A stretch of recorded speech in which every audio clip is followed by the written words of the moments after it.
Well, it's another Friday afternoon, and of course, what that means is quite simply it's time to welcome to the studio once again Luke Smith from Envision Financial. Good afternoon. Good afternoon, how are we? These Fridays, they keep coming around quickly, don't they? It's like I'm here every other day. I know, it's wonderful, and of course, we can look forward to knock-off drinks a little bit later on, I think. Exactly. But first, we have to do a bit of business, don't we? And today, we're talking about catch-up concessional contributions.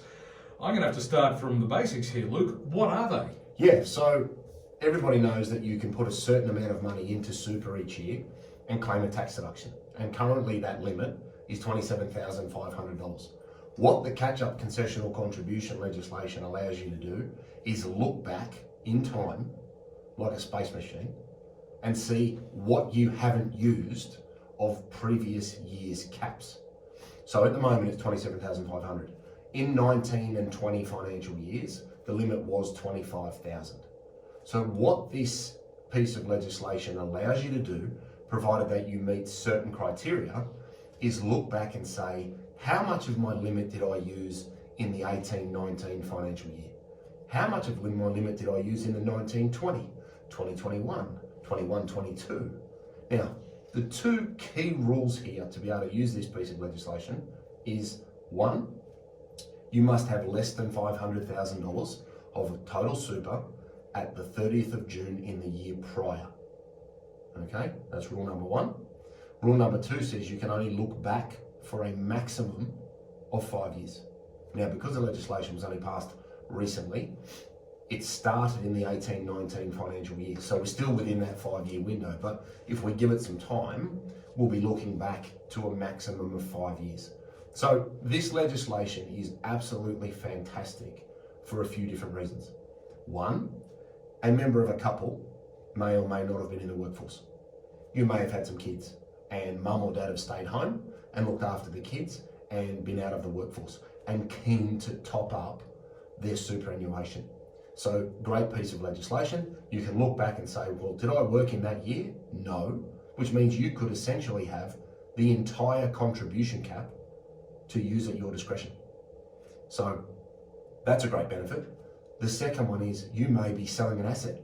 We've seen house prices go crazy over the last couple of years. If you were to sell a property, for example, in this financial year and have a significant capital gain, what you could do, provided you meet the criteria we mentioned before, is say, well, I didn't put anything in extra to super in the 19, the 20, and the 21 year. So we've got a quick example. Let's say you put $10,000 a year in each year to superannuation from work, okay? Which means in the 2019 financial year, you had a $25,000 limit. You've used 10, which means you've got 15 of space. In the 2020 financial year, you had a $25,000 limit. You used 10 because your work put money into super for you, and you have 15 of space. You have 17,500 of space in the 21 year and 17,500 of space in the 22 year. So you've got total space available to you of $65,000, and you could put $65,000 into superannuation in addition to the 22-23 limit of 27,500 and claim a massive deduction in one financial year. Or you could spread it across a couple of different years. You might do 30 this year, 30 next year. And it's important that people consider what their personal situation requires and not just race out and use all of the deductions in one go, because you may get a little more bang for your buck if you spaced it out over a couple of financial years. So plan ahead, in other words. Yes, very much so. It's a great strategy, but you need to know why and when to use it to maximise as much as you can out of this strategy, because you can only use it for so long, because you may drop out of that 5-year window a couple of years down the road. Okay, so how can people use this catch-up contribution to their advantage? Yeah, so this is a great one for those that have been out of the workforce and want to add to superannuation, because you may have had a change of occupation. You may have gone from being an employee to getting contractor money. You may have doubled or tripled your remuneration. So in previous years, when you haven't had the cash flow to add money to superannuation, you may have a huge amount of money coming in now due to a change in situation or employment, or you may have inherited assets, or you may have paid off an investment property and you have rental income coming from a property. You can use that money to reduce your income tax by increasing the rate of contribution each year You can also then use that to reduce capital gains tax on the sale of an asset. That's a great one for people that are liquidating things. You may have distributions coming out of a company or a trust. You may have been accumulating earnings in a company and you're going to make a big dividend to yourself in the last couple of years of your working life. You may then want to look to try and use any cap space that you have to be able to maximise your deductions to offset that additional income. A great one for people returning to the workforce, as we said before. If you've been out of the workforce caring for kids or studying or having a break, catching up superannuation and maximising your contributions is another great way to always look to pay an appropriate amount of tax whilst building assets in a very tax efficient environment, which is what superannuation provides. So there are a range of different benefits that people can consider, and it's important that you look at your situation and what you're planning on doing and when you're planning on selling things, because the capital gains tax one is a big favourite. And when you explain that to people, they reconsider why they hold assets and may consider using that legislation, because if you lose that 5-year look back and you maybe use it all up, you've got to either accrue it again or you're going to miss out on taking advantage of it. You may also then look at, well, where's my super at? If I've got 400,000 in super this year, am I going to go over that cap by the 30th of June? You may use it in this financial year, because once you go over 500,000 of total super, you lose the ability to look backwards. So it's really a good one for those that have always come in and said to me, do I pay off my house or do I add to super? Well, now the answer is you can have your cake and eat it too by taking advantage of this legislation, depending on what stage of life you're at. So with that $500,000 threshold, can you dodge the system by taking money out and then putting it back in again? Well, funny you say that on a Friday afternoon, but let's say, hypothetically speaking, that you made a pension payment in June and that took your capital value of super below $500,000. Because the assessment is made at the end of each financial year, you may become available to use that legislation. Had you not made a pension payment, you would have been over the $500,000 threshold and been exempt. You could potentially make a pension payment in this financial year, bring the capital value of your superannuation down.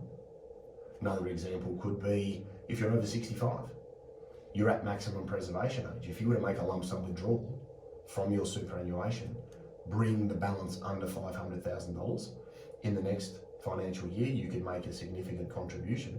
Or for those, I saw one just before 30 June last year where a farmer had never made a contribution to super because his cows and his livestock had been his super effectively, and he had over $100,000 in the catch-up bin to then offset the sale of a taxed asset, which had huge benefits. So it's really important that you consider what's available to you in the time frame under which you're going to use the legislation. So one of the big appeals of this strategy is the ability to reduce your capital gains tax liability, but it's also got the benefit of adding to your super balance, doesn't it? So even if you're not trying to do something about a tax liability, if you've just been saving the money up, is this a thing that's still worthwhile doing? Yeah, look, 100%. I say this is one of the best bits of legislation written in the last 10 years, in my opinion, and I think that capital gains tax scenario is just one reason why you could use it. I think as you start to approach retirement, if you're 50, 55 plus and not maximising your concessional limits, I think you're missing out on the benefits of building your superannuation, because the earnings are taxed potentially at a marginal rate that is less than your own, because super is very tax effective. You also have the ability to start pensions from superannuation either whilst you're working or after you've retired. So bolstering your superannuation and maximising this is really important, because everybody loves a tax deduction. Everybody wants to get the most out of the assets that they have, and being progressive and using this, as I say, 5 years comes and goes very quickly, and some years you may have reached the cap, some years you may not. So you need to always be looking back and saying, well, when do I or don't I have space, and is it available to me? Because leaving it later and then finding out that those particular years that had value have dropped off your 5-year cycle could be very expensive when you look at the alternatives to adding money to super. So I think it's a great strategy for everybody to consider. Now, in the past, we've spoken about a thing called transition to retirement. So, if you're entering into that arrangement, does that have an impact on your catch-up concessional contributions and your ability to make those contributions? Yeah. So it has no bearing on your ability to make the contribution, provided that your total super balance isn't over $500,000. Now, a transition to retirement pension could be a good way to get under that $500,000. Now, what that would actually mean is you'd need to run two funds, because under the rules of a pension, once a pension has been commenced, unless you stop it, you can't add to its capital value. So a great strategy for funding a contribution could be that you make a pension payment in May or June, then you use that same money to make a catch-up contribution and maximise your tax deductions. And you've actually used none of your own money. You've left all the money in your offset account. You may have money sitting in the bank. You may have money sitting in an invested portfolio. But if you've made a pension payment that frees up $30,000 and you've then put that money straight into another superannuation fund and claimed your tax deduction, you're well within your rights to do that. And that's one of the things that people need to be aware of, the strategies that are available to you. And that's where you start stacking these strategies on top of each other. Build up your super, start a pension, get under the $500,000 limit or not, and then put that money straight back in the same financial year and claim a tax deduction. You don't actually need to save all of your wages to be able to do so. So it's very important that people are strategic about it, because it can have huge value, and you may have access to the capital that you need and just not realise. Yeah, it's an interesting arrangement, isn't it? Catch-up concessional contributions, the what and the how. Well, we've sort of explained the what. What exactly is the how? How do you go about doing it? You just say, here's some extra money. Yeah, so really what you want to do is you want to check with your fund, because you need to make sure you have that cap space. So you ring up your fund and say, hey, what came in this year, so that you can work out if you have any room. Then what would happen is you would make a contribution to superannuation, and you can do that one of two ways, as we touched on last week. You could salary sacrifice through work, where your employer puts the money in and that reduces your wages. Or two, you take money from somewhere, be it the offset account of your house, be it an inheritance, be it a lotto win, be it a pension payment, and put that money into superannuation. Now, once that money goes into superannuation, because in that scenario you're adding personal funds, you need to complete, as we said last week, you need to complete what's called a notice of intent. And that says to the super fund, hey, Mr. Super Fund, I've put in $65,000. I wish to claim $65,000. You sign that document and then you send that into the fund. And the fund will write back to you and say, hey, Leon, thanks very much for doing that. We've applied the appropriate tax rate so that the super fund's tax return and your tax return match up in ATO heaven. So there's nothing awkward or difficult about actually doing it. The best thing people can do is just contact their fund and say, hey, how can I add money to the fund? They'll either give you BPay information or an EFT so you can make a direct deposit, and then you lodge your paperwork after the money has gone in so that the fund knows what they're matching your paperwork to, and then you can repeat that process each financial year, or at the start of a new financial year, potentially increase the salary sacrifice amount that you want to direct to superannuation through your workplace. For those, as we said last week, that aren't great savers and personal temptation gets the better of them, they can have work take care of it so that you're not tempted to go out and buy some new shoes or a new car. Luke Smith from Envision Financial is with me in the studio, as he is every Friday afternoon. Today we're talking about catch-up concessional contributions, and we'll be back with more in just a moment.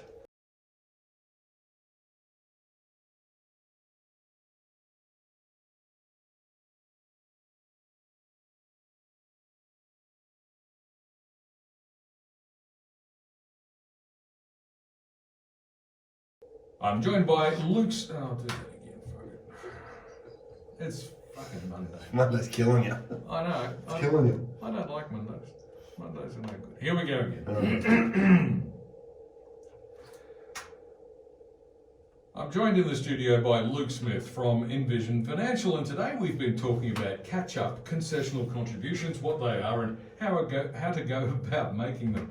Luke, we've covered most of the bases here, so I guess it's time to ask, what are the key things to remember about catch-up concessional contributions? Yeah, so straight out of the gates, remember you've only got 5 years to look backwards. Now at the moment that doesn't mean too much because the legislation was only made available from the 18-19 financial year. So remember you can only look back for 5 years and your total super balance must be less than $500,000 at the 30 June of the year before you make the contribution. So be careful with that one, because if we see markets come up or down, you may look now and say, oh, markets are off. But towards the end of the last financial year, when it may occur, your balance could actually be over. So think about other strategies like starting pensions and taking money out to get yourself under the $500,000 ceiling. Consider using the legislation if you've returned to the workforce after a hiatus, or consider using the legislation where you may have capital gains tax issues from the sale of properties. You may have had a significant bonus.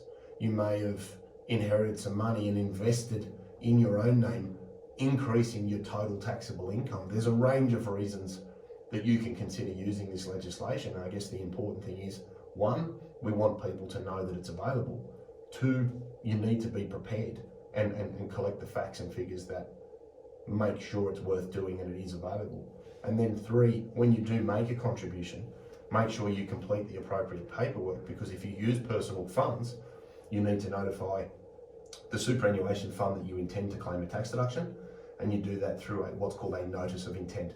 And that's an ATO form that you can download from the internet, and you send it into the fund after you've added the money to the superannuation account so that they know how to treat your benefits. And then just keep in mind that one of the questions I've always had is, my super or my house? People always need to do what their priorities dictate. If paying off your home loan because interest rates are out of control is your priority, then do that. The nice thing about this legislation is that you know you'll be able, provided you meet those two rules that we spoke about, you'll be able to add money to superannuation later, potentially out of the offset account that you've built up by making additional payments to your house. So don't worry that you need to be doing everything at the same time. This piece of legislation is fantastic, and it gives you the flexibility to be able to focus on the things that matter to you the most. And then you can always loop back around to super and make larger contributions when you, for example, have your mortgage under control, and you can direct savings at a more aggressive rate to superannuation and minimise your income tax, either whilst you're working or leading into retirement. Indeed. So one of the big attractions is the ability to reduce your tax liability, but even if you don't have a tax liability problem, it's still useful to bulk up your super so that you've got plenty of income in retirement. Luke, it's time to say, where can listeners get more information? Yeah, so 6260-4749 is the office number. We've got envisionfinancial.com.au on the internet. We've got the Strategy Stacker podcast on iTunes and Spotify. We've got the Envision Financial Canberra YouTube channel where we have the shows and the key takeouts before and after the ad break.